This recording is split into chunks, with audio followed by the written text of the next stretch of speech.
This show is brought to you by United Healthcare because we believe in the power of volunteering. Hello, this is Randy Lanham, your host for Project Volunteer.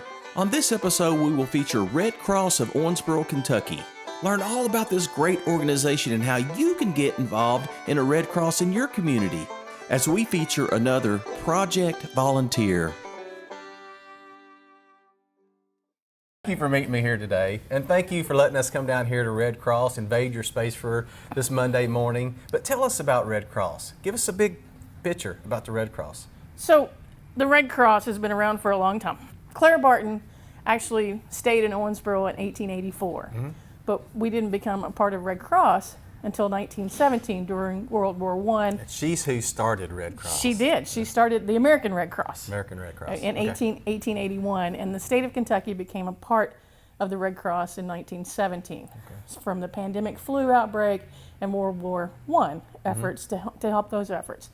And from that, we've grown into this wonderful organization that we are today to help folks get back on their feet that have had a fire. We've gone through storms, the military, donating blood, saving lives that way, learning CPR and first aid, and all the great things that we do locally. Oh, you do a lot of great things. You're such a blessing.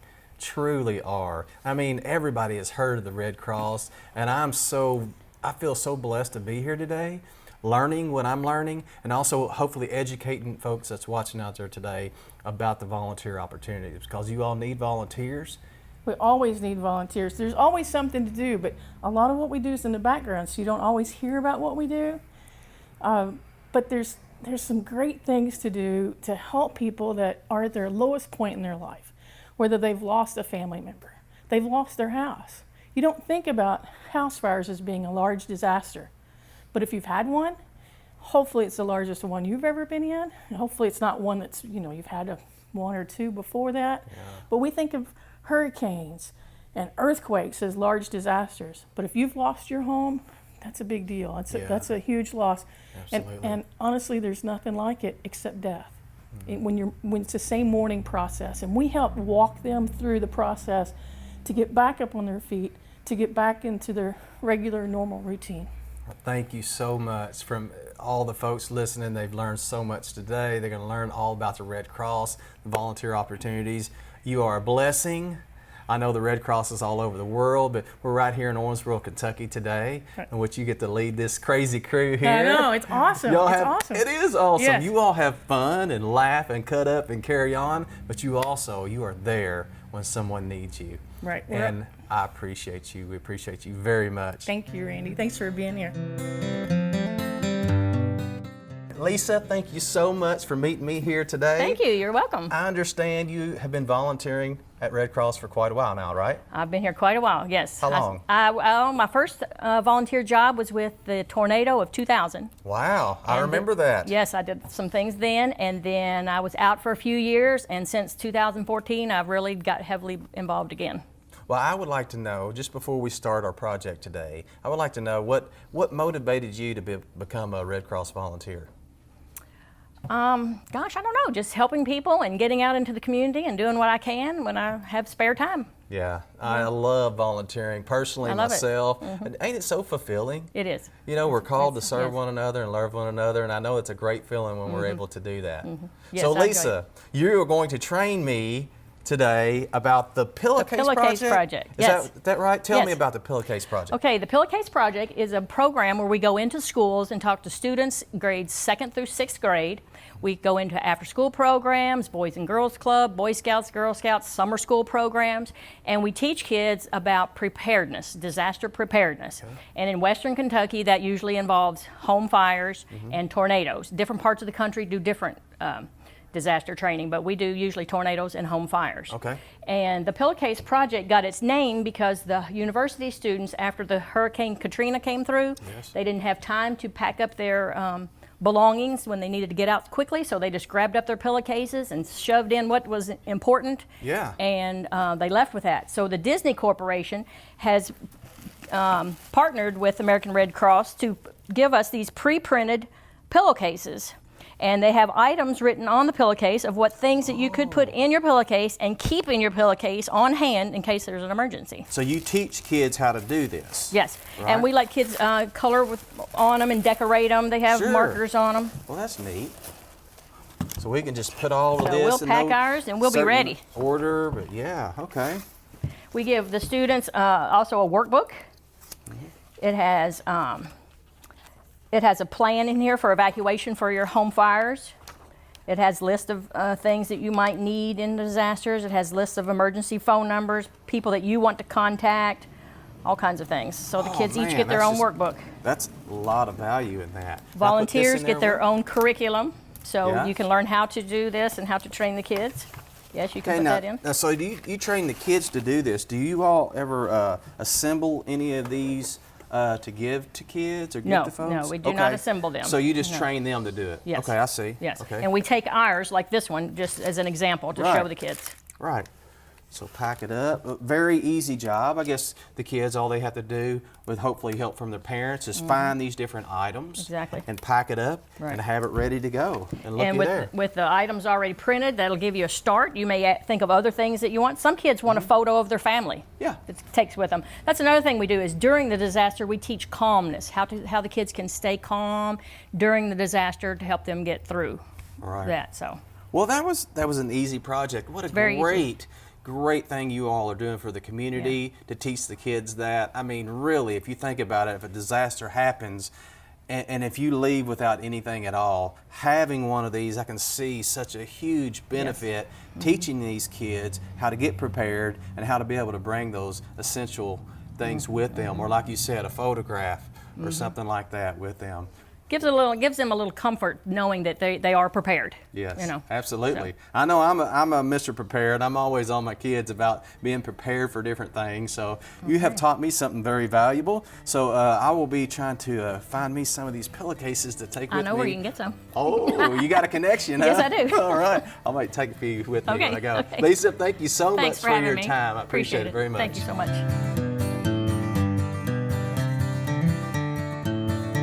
So Flowers, thank you so much for meeting me here today. So what is it that you're going to be teaching me?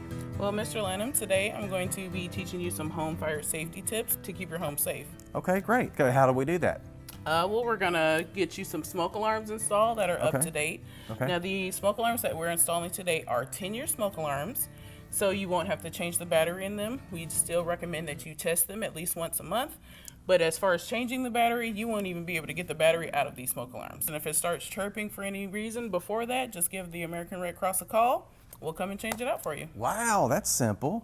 That's simple. Well, you have volunteers that do these type of things too, right? Oh, You're going to yes. come in and put in the smoke alarms for us? Yes, I love our volunteers. They come in, they help us out when we need, because our chapter alone covers 17 counties. Wow. So I can't do that by myself. Yeah, no So we kidding. definitely need our volunteers to come in and help.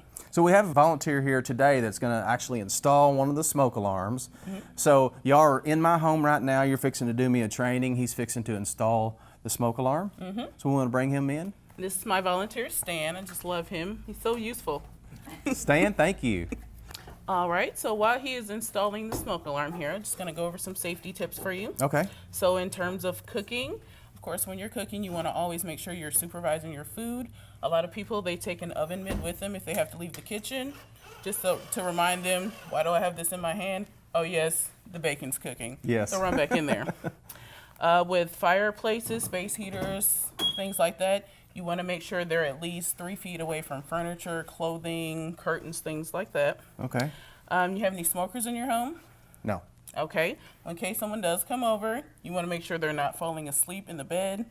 Right. We get a lot of fires started with people smoking in the bed. Oh, wow. For your electrical appliances, especially your larger ones like the refrigerator and stove, just make sure they're plugged in directly to the wall and not any extension cords that could overheat and spark. Okay. For matches know and that. lighters, maybe you have candles, things like that. Even if you don't Yes, we smoke, do. just make sure they're out of the reach of children. Right. And then for the smoke alarms, again, make sure you're testing it at least once a month. Now these smoke alarms, they have a test button. They also have a hush button. So if you happen to burn the toast one day, you know why it's going off, You push that hush button, it'll be quiet for about 7 minutes. Oh, okay. And then if it's still smoky, it'll go off again. Okay, got you. Alrighty? All right, and then here at the bottom, it says that you should practice your home fire escape plan, Okay. which is, hopefully you have one. Do you have a? Not exactly. Okay, we can go over that with you. We can help Good. you get one started. So we want you to be testing that. You need to be out of your home in 2 minutes or less. Wow, that's So, not much time. Not a lot of time at all. So that's so good that you all can train us to do that. Oh yeah, so this is something you need to sit down with the kids and, smoke alarm goes off. Instead of panicking, they've been practicing this so they know that they need to get out of the home in 2 minutes or less. Okay. So that's something that we need to go over with you. Okay, absolutely. So Flowers, thank you so much for coming into my home and installing the smoke alarm No and teaching problem, me Mr. all Lanham. these. Can I keep this piece of paper? Oh yes, I have some information that I can give you. Absolutely, that's great. So all the things that you covered today, I just want to make sure that I go home with my family, Oh, yes. talk about them, and make sure we have a safe home and are definitely ready to get out of the house in a safe place in case there's a fire. Thank you so much for your time today. I appreciate you very much. Not a problem, Mr. Lanham.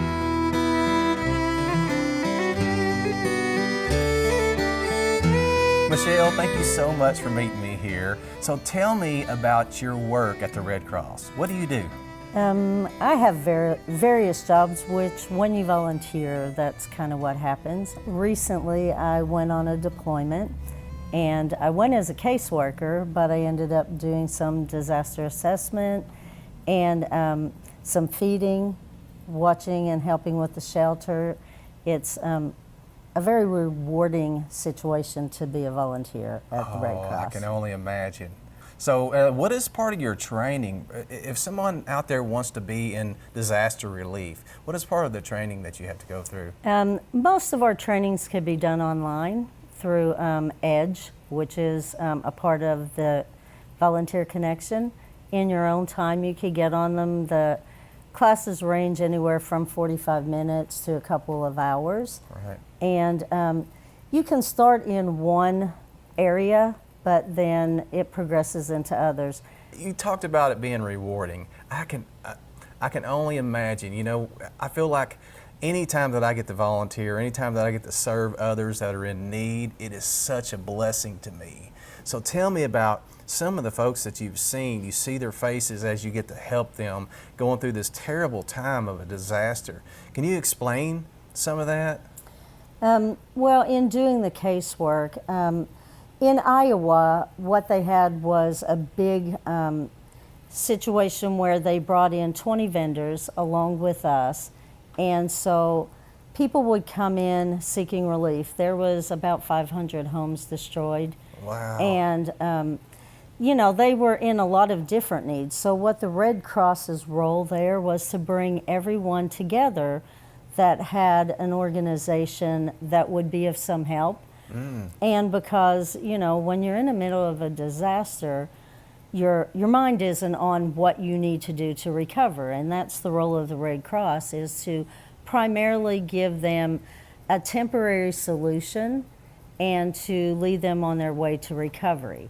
So having these 22 other organizations there were really important to help lead these people through their recovery. Yeah, that's so sad, and what a blessing again to have organizations like yourself that are able to come in and bless these people and take care of them.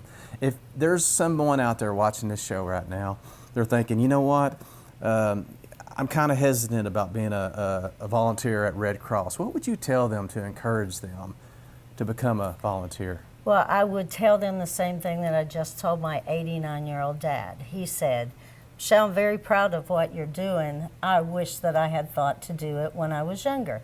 And I told him that it takes every talent to make things work. They will find a place for him. He does well physically, as long as you have, even with physical limitations. We had one of the girls that did casework that was in a wheelchair. I found that to be extremely humbling to see someone that has a disability making the effort to be there to help other people. So it takes the whole thing where it takes a village. Yeah. It really does. And there are various different things that people could do to make it all come together as a group. there's always something to be done, and we encourage everyone to volunteer. We'll find a place. All right. Michelle, thank you so much for your time today and your service to Red Cross. We'll get you all to volunteer. You do. Thank you. You're welcome. So Flowers, I understand you have a really cool experience from Puerto Rico. Can you share that experience with us? Yes, actually going to Puerto Rico was my first deployment. So the first time I actually got to go out and do disaster relief. And it was just amazing to see the people down there that they had been through so much, but they were the ones, the foundation of the volunteers down there that came in to help. Everyone had a smile on their face. Everyone was welcoming. And it really makes you feel pride. I mean, for our fellow Americans down there, but it makes you feel pride, like no matter what I'm going through right now, they're going through so much more. Yeah. Puts things into place a little bit, don't it? Yeah. I know we can tend to go through our lives griping and complaining about something, and then I can't even imagine. I'm trying to imagine you going down there and seeing this disaster and being able to actually put the hands and feet and help. That had to be amazing. It was inspirational because, like I said, there was so many smiling faces and dancing in the headquarters. Like, it really felt like a vacation sometimes, like a vacation with a whole bunch of crazy friends. We're just there having a good time. But for some people to come in, I don't have electricity. I can't even get to my home. Maybe I slept in a shelter last night. But you can come in every day and still work hard to support your fellow people. And that means a lot to me. Absolutely. Thank you so much for sharing that story. You know, people like to hear stories, and they like to hear stories from people like yourself that have worked these situations, and such a heartfelt story. And I hope there's some folks out there watching that get to experience what you did. I hope so. Like, I try to tell people, even if you can't donate money, we need your time. Yeah. We need those active hands. A lot of people don't realize that there's so many jobs that you can do within the Red Cross. It's a whole separate entity. Like, I thought Red Cross, you hear Red Cross, you automatically think blood. Yeah. There's a whole disaster side, service to the armed forces. There's so much. Just look. Yeah. Contact your local Red Cross. Educate yourself on what you can do, because there's all kinds of opportunities. redcross.org, or reach out to one of your local organizations, get you connected. Yes. Thank you for your story and for your time, Flowers. I problem. appreciate you very much.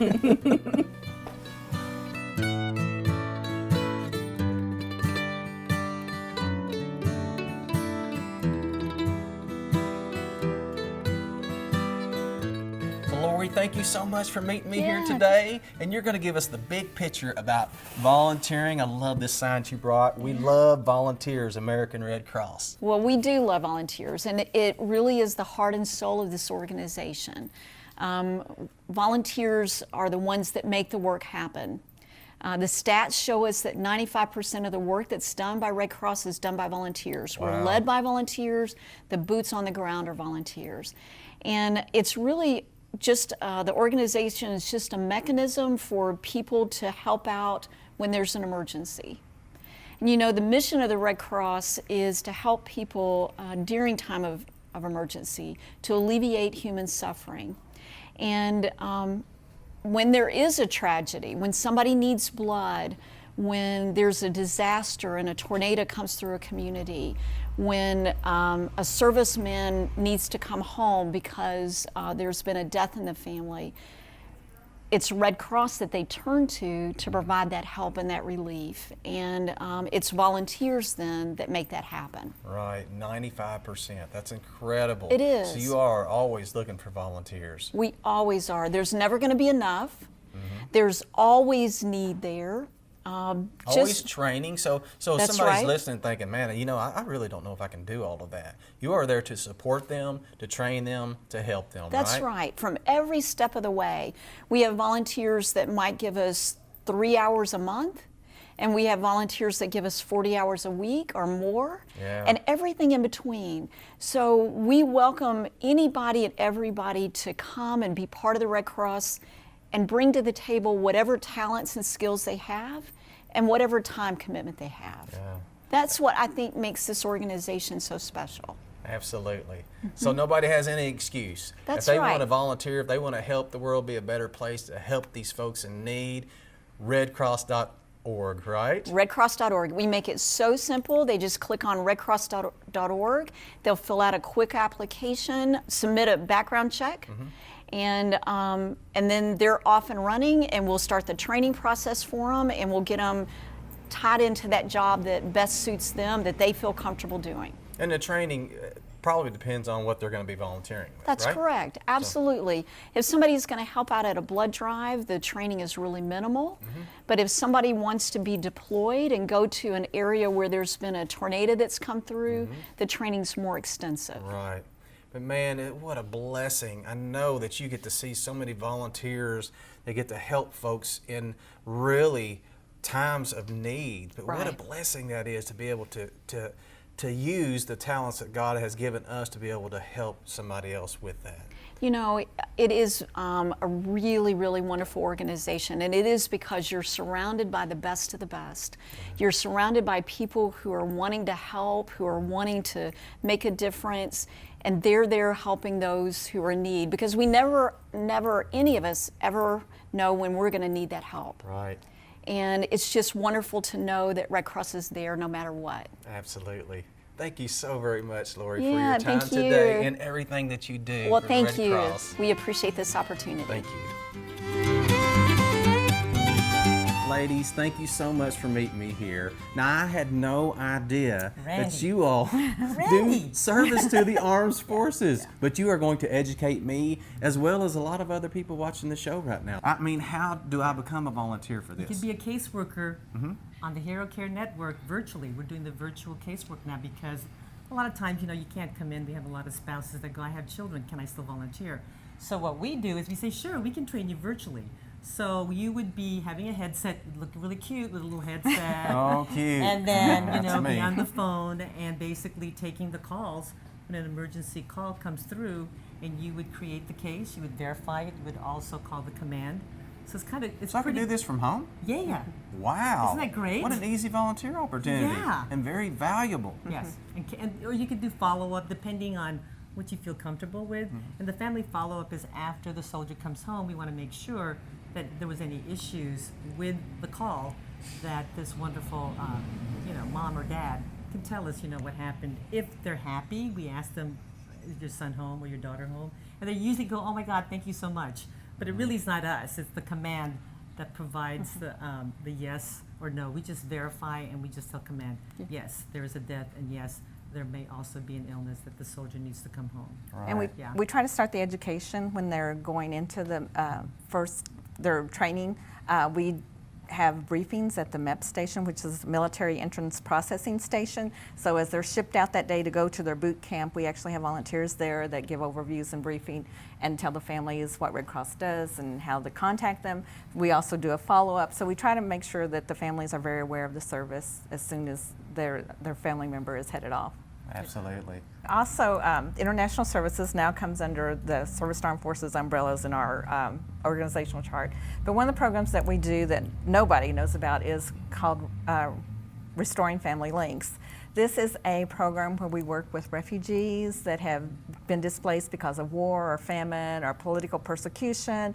And as they scatter, a lot of times they lose contact with their family members. So we might get a request from our International Red Cross, in another country. That request goes to our national headquarters. If they think the family's in our area, then we're asked to reach out to those families and make that contact and deliver those messages.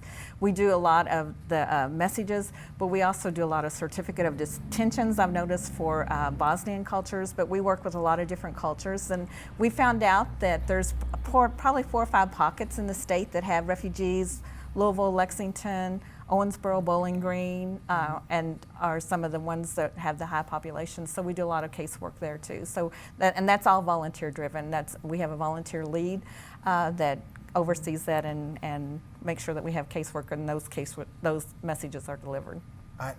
You are right. I had no And there's idea. more.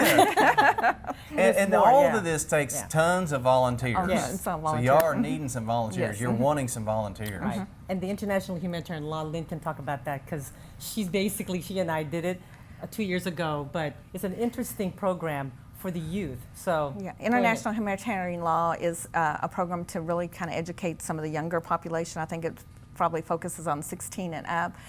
We did a project with our ROTC and the University of Louisville, and we focused on torture in war, what's torture, what's not torture, but it brings up a lot of the issues that are discussed a lot of times when you're in war. So again, that's all was volunteer driven, but they set up a debate on campus. So really discussing what's going on internationally. So the folks out there watching, you all can make a difference. You all can help. Everybody can do something, right? Right. So reach out to redcross.org Redcross.org. or a local chapter to find out more about the Red Cross. Thank you all both so much for your time and educating me and some of the folks watching out there. Thank you very much. And you are going to be a volunteer, right? Absolutely. Hello. Absolutely. So yeah, and thank you so much for coming in and asking the Learning more questions. about it. My pleasure. All right, thank you so much. Thank you so much for watching. We hope you have been educated and inspired to go out and volunteer and make a difference in your community today. Thanks for watching. We'll see you next time on Project Volunteer.